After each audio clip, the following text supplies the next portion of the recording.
Good morning, Calvin. I'm not sure if you can hear me yet, but here we go. All right, perfect. Okay, yeah, I know what you mean, because HubSpot can be. It's funny. We have the similar type problem.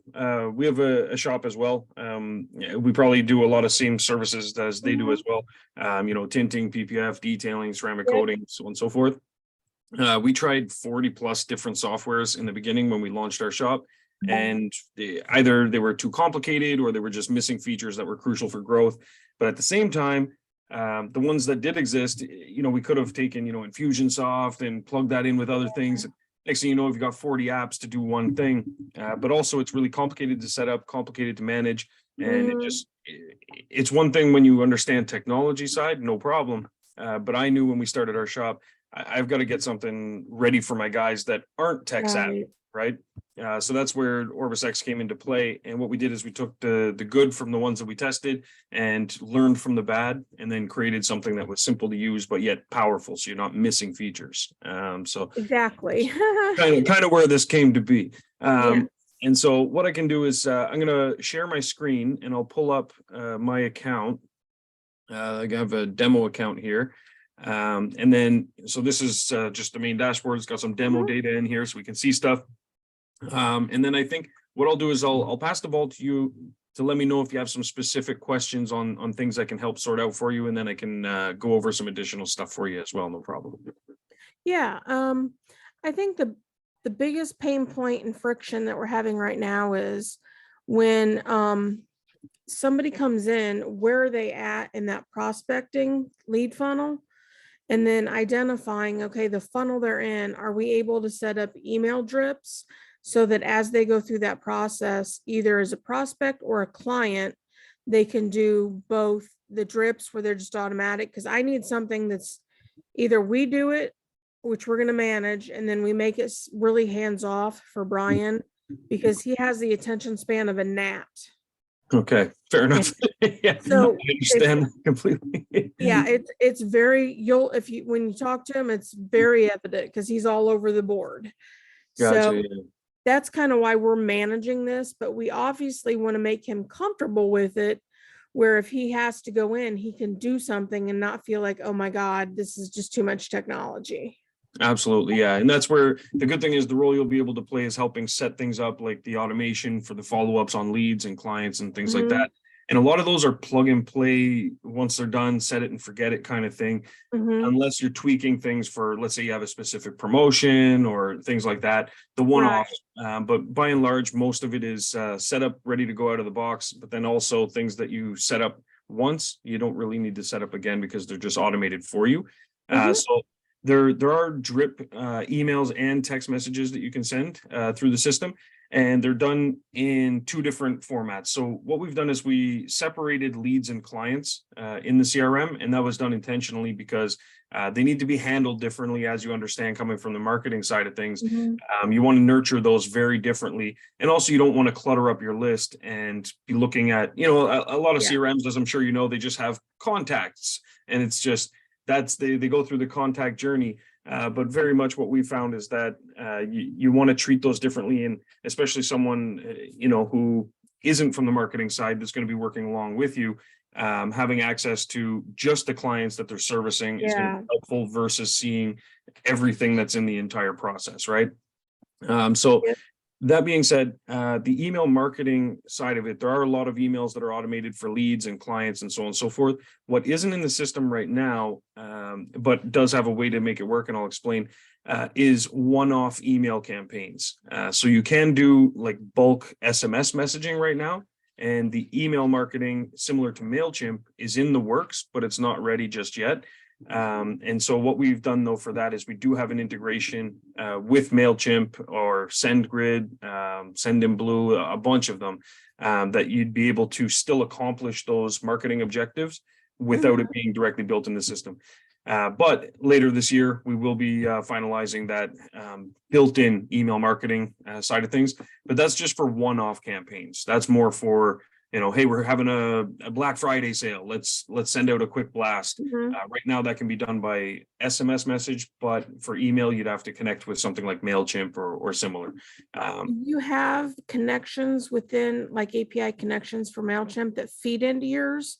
Or is it like a standalone, we have to do email and reporting for one-offs in that platform? So at the moment, it would be all done through MailChimp, and they would have the stats on, the open rates and things like that. And then that's going to be replaced eventually with their own thing. But with the Zapier connection, you would be able to send data back and forth.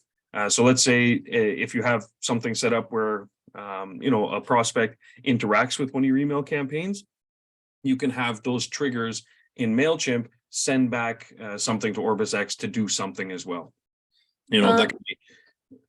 How do you guys work with MailChimp, or is it just you work independently on your own? So we work independently, and what we've done though is through Zapier. Are you familiar with Zapier by chance? Or Yeah. okay, perfect. So Zapier is kind of the bridge at the moment, and that way you can set up your triggers and your actions and things like that within Zapier. But we're not working directly with MailChimp because what we've decided to do, what we found really is in the industry, MailChimp is great in a lot of ways. But we did find that there's a huge disconnect with a lot of the DIYers that want to manage their own email campaigns. And MailChimp just was a little I hate much it. friction for them. Yeah, exactly. And so we did recommend some other ones as well. And that was also, it's they need something a little simpler. So that's what we're doing by building in our own system. And then that way they have full access to all the stats and everything in one place. And you'll be able to create actions that happen in OrbisX as well, based on, your campaigns and how prospects interact. But at the moment, there is an integration available with MailChimp as well as others, though. Because Who are some of the others? the same way. So there would be like Sendinblue is another popular one. There's what else? SendGrid. There's tons of them though. I'd have to pull up a full list. Okay. Of But providers. you have others besides MailChimp. Oh, 100%. Yeah, Oh, yeah, good. absolutely. But they all are right now, though, they all are done through the Zapier integration. And then so it's kind of nice though, you can do the data mapping, doesn't take too long to set up, and then it's all ready to go. But yeah, so for the internal automation side of things that's done with the lead follow-ups and the client follow-ups as well. So everything we've been talking about thus far has been just the one-off campaigns where it's just a blast out to everybody. But what about when a lead gets added to the system, for example, what happens then? And that's where we have a lot of nurturing capabilities built in the system, many of which are found under the marketing tab. So on my screen here, I've gone to the marketing tab, and this one, for example, lead follow-up automation. So within there, you're able to set up your own rules and timeframes for when you want to follow up on a lead and what you want the message to be. So you can have it, instantly when they're added, after an hour, after a day, and you can go all the way up to after a year of being added as a lead. Usually if it's beyond a year, we can probably assume that lead is dead. Yeah. And we're going to have to burn that one and start over. But that's where you can set up these rules, and then you can get really refined with your marketing by setting up things like your the tags. So you can tag them. These are some tags that we've saved in this demo account. So like from the booking form, or maybe they entered a contest, things like that. And that's where you can create messages targeting specific leads based on how they've interacted with the business. So that's where it's really helpful. Similarly, you can do the opposite as well. You can exclude leads as well, that, we don't want to have this message go out to anyone that entered a contest, for example. So things like that. So you can get pretty specific with your lead follow-ups. But then there are tons of other, follow-up touch points with customers as well. And so, for example, repeat customers, we have artificial intelligence that'll reach out to past customers for you, and it'll attempt to book new appointments based on their past history, the days that they liked or the services they came in for. And then within the booking rules, you'll be able to actually set up limitations for the AI, so that the AI is not just going wild out there, and it'll do its best and it'll send to whomever, but it is helpful to have something where it can kind of give some binding boxes for the AI to follow. And that's where setting up these rules where you can say, only try and fill my calendar on days that are empty or that have 3 or less appointments, not just, fill my calendar anytime and then now you're overbooked or Right. something like that. So that's one aspect of a touch point. I'll briefly touch on some others as well. So we have things like post service follow-up. So this would be something, once again, you set up once and then it's done. And that's great for cross-selling, for example. So if someone comes in for a detail, you'd be able to send a follow-up message to that person saying, hey, hope you enjoyed your detail. Did you, have an interest in tint or something like that? You can create a sales pitch around other services, as well as provide follow-up information if there's something needed, like ceramic coating, the post sale, don't forget to register your warranty, or here's post-care instructions, things like that, which really do help with the whole customer experience. And that's what's going to help create that repeat business and generate referrals. And so actually, on the note of referrals, that's another thing as well, is the system by default, you'll be able to set up, with just one toggle, things like automate referrals. You just turn that on. And then what happens now is the system, after each appointment's marked completed, it will reach out to your customers automatically on a schedule. And it'll say, hey, we need X amount more referrals to reach our target this week. Any chance you could help us out? 3 people, something like that. So it sends out little marketing pitches like that as well. So there's a lot of built-in automation around those kinds of touch points, both before the sale, during the sale, and after the sale as well. Okay. And so that's where I imagine you and I will be working closely here to get a lot of this set up in terms of the main settings page. And then once that stuff is set up, it's kind of ready to go. A lot of options are on by default, or they're set up with some sort of a default message or something like that. But the advantage, of course, is that unlike a lot of other basic CRMs, OrbisX does give you the ability that if you want to be an advanced user, you can actually modify and tweak those templates. You can tweak the timings of reminders and all these things. But for someone that just wants to get going right away, it is all set to some sort of a default. Like, for example, reminders, they're set to a default where you have 24 hours and then 3 days before. But if maybe you want a reminder an hour or 3 hours before, you'll be able to, tweak those settings as needed as well. Couple questions. Sure. Do you guys have an integration with Lead Feeder? So possibly, because we integrate with Zapier, we do integrate with quite a few things. Let me check here for you. Lead Feeder, I believe so. Because that's one that we do use that I was hoping. Yep, there's an integration for Lead Feeder. Perfect. Great news there. The next question is, are you able to mix text and drips in the same campaign? Like in terms of text messages and emails, for example? In the same campaign? Yeah, absolutely. So, for example, with the lead follow-up rules, it all depends on what information you've entered. And what's on the customer profile, of course. Right. So here, for example, with a follow-up message, you would put that in and then an email subject. So as long as the customer has an email on file, then it'll send out an email. And if they have a phone on file, then it'll send that out as well. And then for the text messages, we integrate with a company called Twilio. They're the industry leader. They're used by, countless companies, Amazon, Uber, Lyft, you name it. They're super, super reliable and very inexpensive as well. At the moment of recording this, it's probably, I think it's like 0.0007 cents or something like that. It's a fraction of a penny. Of course, that depends on jurisdictions, but by and large, it's around there. And at our shop, we get around 2,500 messages for about $20. So that's kind of our going rate for that. And then, but the great thing is they have really good logs and really high delivery rates, because as you know, especially with SMS, a lot of things get marked as spam by the carriers. And so it's, working with a professional, company that this is their business, they handle that. That's really important. And they also do the rate limiting stuff as well, so that if you send out bursts where a message is longer than 160 characters, they'll send it as multiple messages and things of that nature. So when are you thinking that you'll have the platform completed for single email within your environment? So on our roadmap, we have that scheduled for late fall. Okay. So that's when we're going to have the email launcher. Now we should have a beta version before that, which is going to be a little more basic. And part of what we're working on is essentially most of the code itself is done. Mhm. But what needs to be put in place is not necessarily a template builder.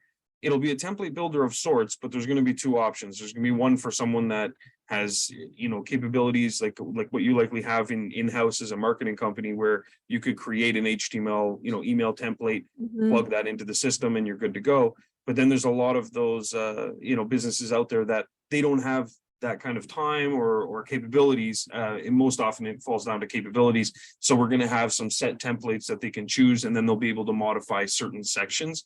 But it won't be as free to just kind Yeah. of edit everything. So that's what we're working on right now. And then so that's our goal, is to launch it then, and then of course put it through a series of testing and things of that Mhm. nature. Yeah. Yeah. And then I saw you have an inventory online. Can you go through a little bit of that? Because Brian does have an online shop that he sells a lot of stuff with. Sure. So what we don't do is the e-commerce side. Right. But we do have inventory in terms of internal inventory, like chemicals or tin Mhm. material, things of that nature. Perfect. Yeah, and part of the reason we didn't do the e-commerce side is because there's already some really, really strong e-commerce platforms out there that integrate with every software imaginable. So Yeah. wasn't really a point in reinventing the wheel, because it'll never be good enough, because as your business grows, you're just missing key features that you're going to need for the e-commerce side, right? Yeah. So that's where we usually recommend, other e-commerce platforms like Shopify or WooCommerce. But of course, if he's already got an online shop, you've got that taken care of, which is good news. Um, So and but we need to track inventory. He's terrible at that. Okay, sure thing. So one great thing is there's two inventory systems. In the case that you're mentioning, I think the AI inventory is going to most apply, but I will Mhm. go over both for you because there are two different options. So we have the simple inventory system, which is more, strictly just chemicals and equipment pretty much. And it's designed for those that want to keep their inventory pretty simple. So essentially you would put in your different items.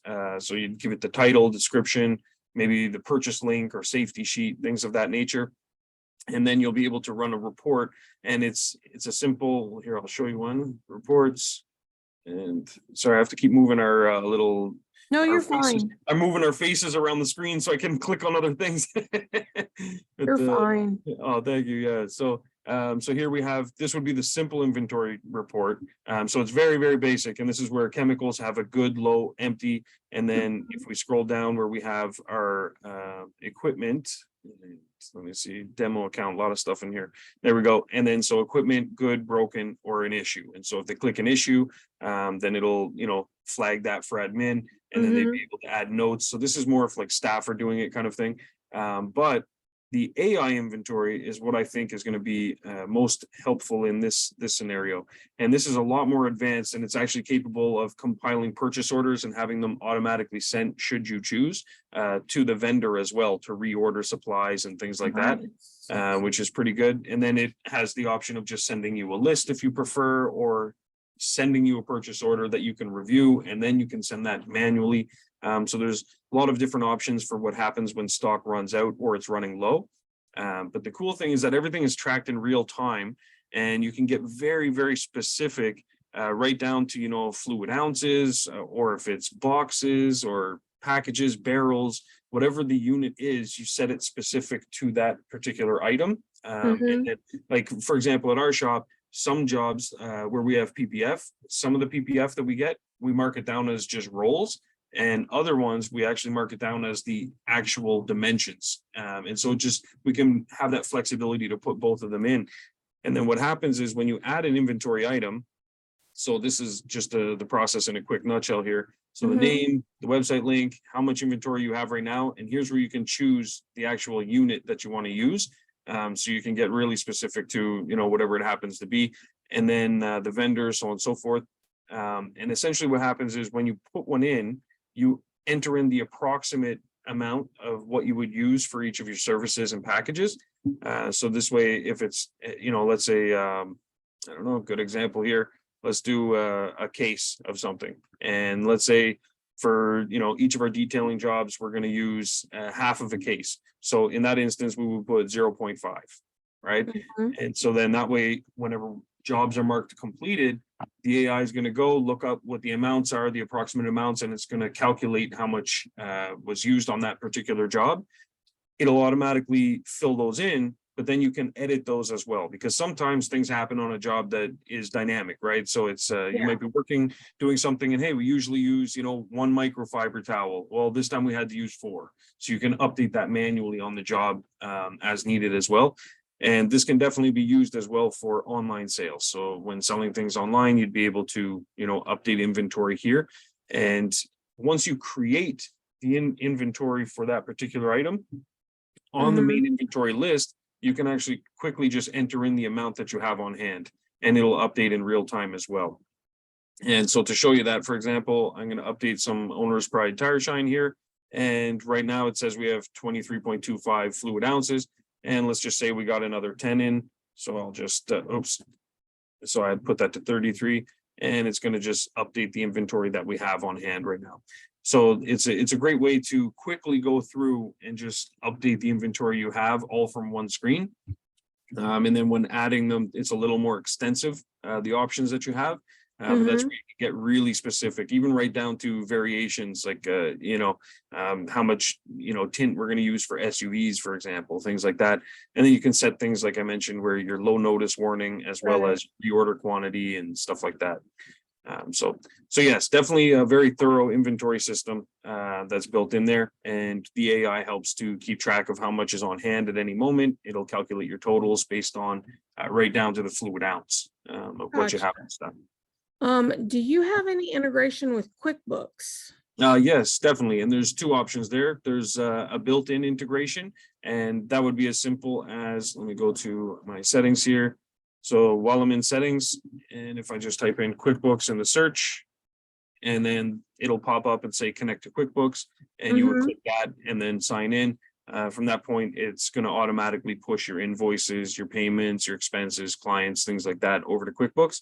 The other option is if you want to do more fine-tuned things or automation, we do have an integration within Zapier as well. So instead of what was this one, Lead Feeder, there's an integration for OrbisX plus QuickBooks as well. Oh, okay. Yeah, absolutely. So both options are there, and it just depends on your needs. The built-in integration will do a one-way sync, but if you need two-way sync, then Zapier would be the way to go for Okay. that. And so here's just to show, here's on Zapier, we have, this is an example, like in OrbisX, when a new expense is created, send that over to QuickBooks and create an expense. That's So exactly what we need. perfect. It'll help make life a little simpler, huh? And we need to with Brian. He's a funny, he's very eccentric. Understood. We'll happy to provide the right solution for him. That's Yeah. Now in terms of implementation, what sure. I've done is I've started to do like an audit of his processes Okay, in perfect. addition to what HubSpot is doing that will need to be replaced. Because Perfect. Yeah, we want to just get them off of his plate because he hates it, sure. doesn't want to use it, doesn't want to pay for it. So what would you recommend in terms of like integration where we start? Like what all should we have done to be ready for you so that we can just hit the ground running? Sure thing. So there's 2 main things that I recommend always starting with, and then the third. You know what? First, before I jump into the 2 things that should be set up, when you're going through HubSpot, uh, Uh-huh. and working out the workflow and everything like that. If you could kind of, and I'm sure you are documenting it in like a bullet form type thing, if you could let me Mhm. know sort of what the process is that's happening now at the shop. So, customer reaches out, we send estimates when it's over, $1,000, and under that we don't, but we take a deposit, or, whatever kind of variables like that happen along the Mhm. process, both before, during, and after the sale. If you could just kind of make a bullet list like that, what I can do is, if you send me that list, I can actually put together a video for you walking through, those scenarios. And so I could say, okay, in this scenario, when it's a, customer calls in, this is what we would do. If customer walks in, this is what we would do, so on and so forth. Mhm. I think those would be very helpful. Okay, Uh, that's perfect. Absolutely. And I got you. And then the second part is the 2 things that I mentioned setting up first. One would be starting with the main settings page. So our settings are broken down into two sections, settings and options, and they're both found under admin. So settings and options, and then booking form settings. Those are the two places I would start. The other components, like the marketing tools that I was going over in the beginning of this webinar, those I would focus on after doing your setup, because a lot of the initial setup will come into play in those, as far as, selecting packages, services. So where I usually recommend people start is on their settings and options page. And definitely this section here, the general section with the general information about the business, logo for branding, that's going to show up on the invoices and in the app and things like that. But then the first couple sections are really crucial, I would say. So like localization, this is where choosing, Imperial, for example. If you want to do license plate detection, there's different options there. But then once you get to this section here, currencies and tax rates, those are going to be, especially if you're porting things over to QuickBooks, just, the currency, of course, making sure that's set up as, US dollar, for example. And then tax rates, making sure that these match whatever's showing on the QuickBooks side will be a lot better for the integration. If not, because taxation, as you know, can get really crazy with the deferred rates and everything. Yeah, and QuickBooks is very particular with how the rates are set, and how they do their lookups is based on the name. So they don't use the rate value per se, but what they do is they use the name that's entered here. So as long as that matches what's on your QuickBooks side, then there won't be any confusion with QuickBooks when it's putting stuff in. So that's really where I would start, is those sections, making sure the localization is set up, and then the review section as well, because as we know, reviews are huge. You're in marketing, you're going to get that 100%. And so that's where the Google review link for their Google My Business page, and then, or whatever they're calling it now. And then also there are other options as well. So like Facebook review link, Yelp review link, of course, elephant in the room, Google's the big one. And then essentially just turning on those settings, like, do you want to ask for a review when you mark a job complete, or do you want the AI to send that 24 hours after? The default is 24 hours after, and the AI will send it the next morning approximately. That gives you enough time in case there's an issue. You can work it out with the customer before they get a request to leave a review, right? It's just one way to help mitigate negative reviews. And so a lot of people do like that delay, but others, they want it sent as soon as they mark complete. So you have some options there. So you can review it in there. Pardon? As soon as it's flagged that somebody was leaving a review? No, Google doesn't send back anything that like whether or not the review was made. Right. Yeah, but there is thumbs down detection. So we send out an email with basically a thumbs up and a thumbs down for the reviews.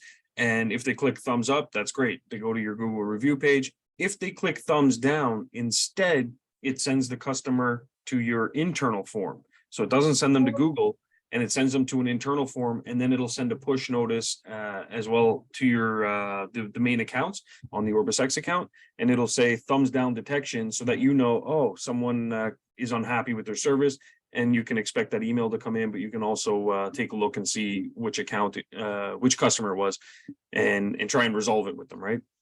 Okay, so yeah, that's really good. Yeah, absolutely. And all of those kinds of things are set up by default, so you don't really have to do the settings for those. But what I would recommend is on the main settings page, we've combined everything into one page. So there's a lot of options, but as you'll go through your account, you'll see that a lot of stuff is just set by default.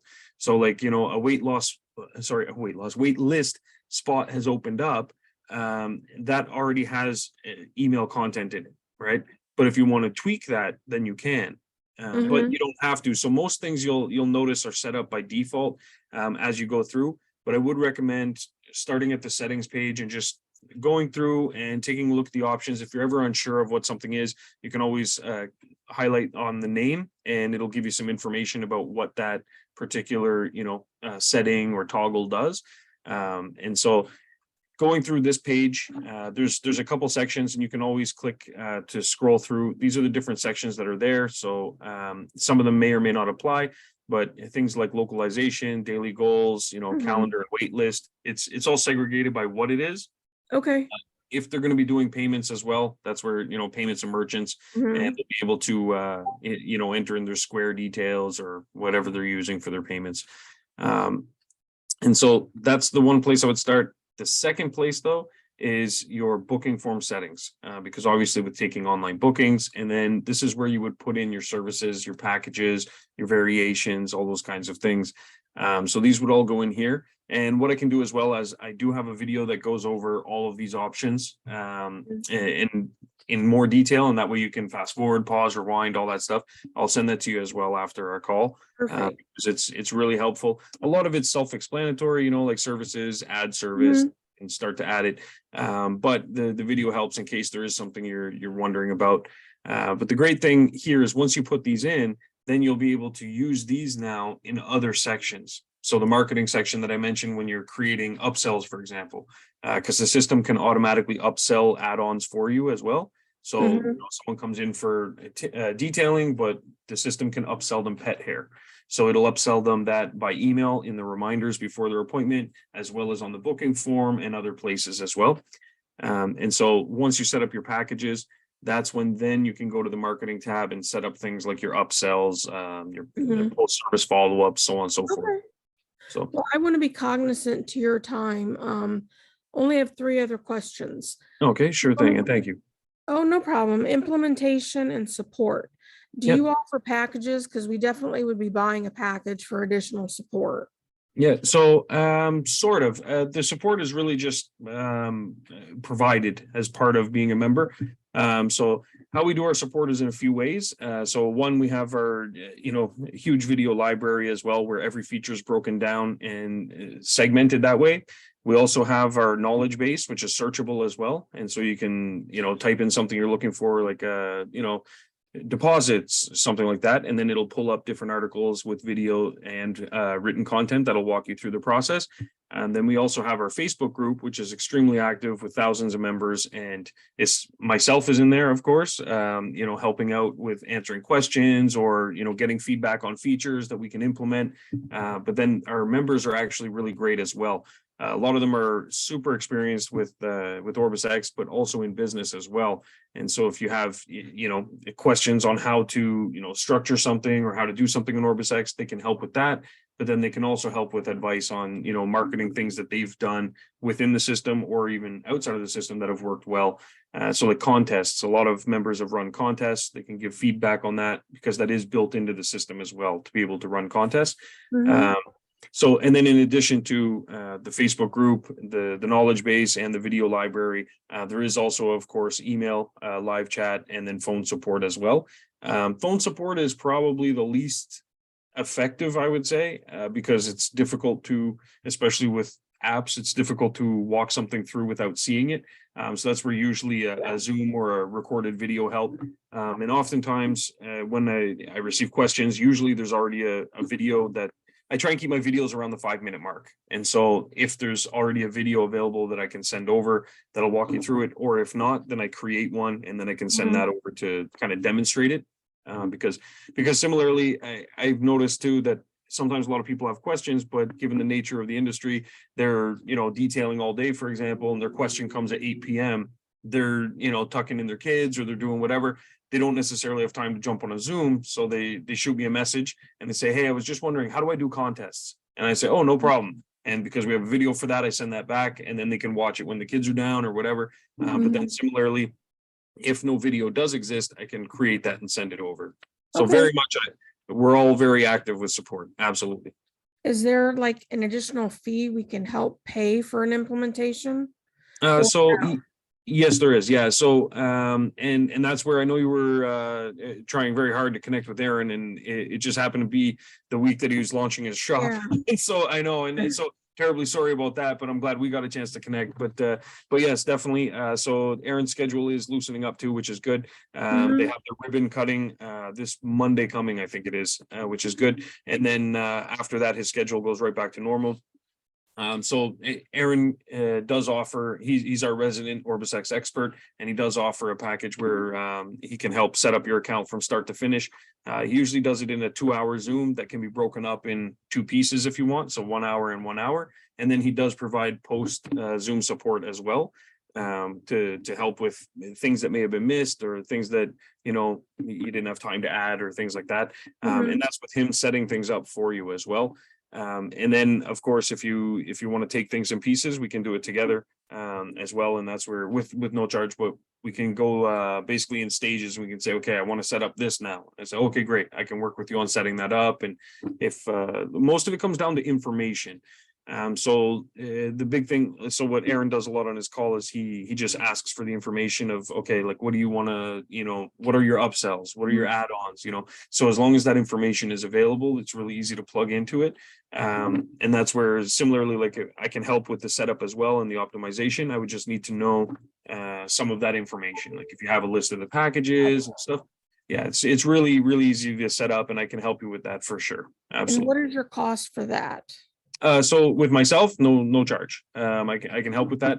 It's just the one difference there is given my time, it wouldn't be a 2-hour thing I could do. Yeah, just to be honest. But what I could do is just work with you. You know, via email. We'll work on. Okay, I need to set this up. Send me a a CSV file or a Word document, whatever. We can get that going. With Aaron, his rate now is 400 for the 2-hour session. Okay, that's reasonable. Yeah, absolutely. And then and that does include the post support as well. Okay. So yeah, absolutely. And that's worked out directly with him and paid directly with him. And I did speak to him too. And I said, hey, listen, I said, you were supposed to get back to, have this meeting. What's going on? And he just told me, he said, listen, I'm so sorry, I'm swamped. And it's just the launch shop. Yeah, but yeah, so his week next week will be a lot more clear if you did have some time next week, you wanted to get that done as well. Yeah, so next steps, how do we get like a temporary site or like inside to get a temporary portal access? Or do you not offer anything like that?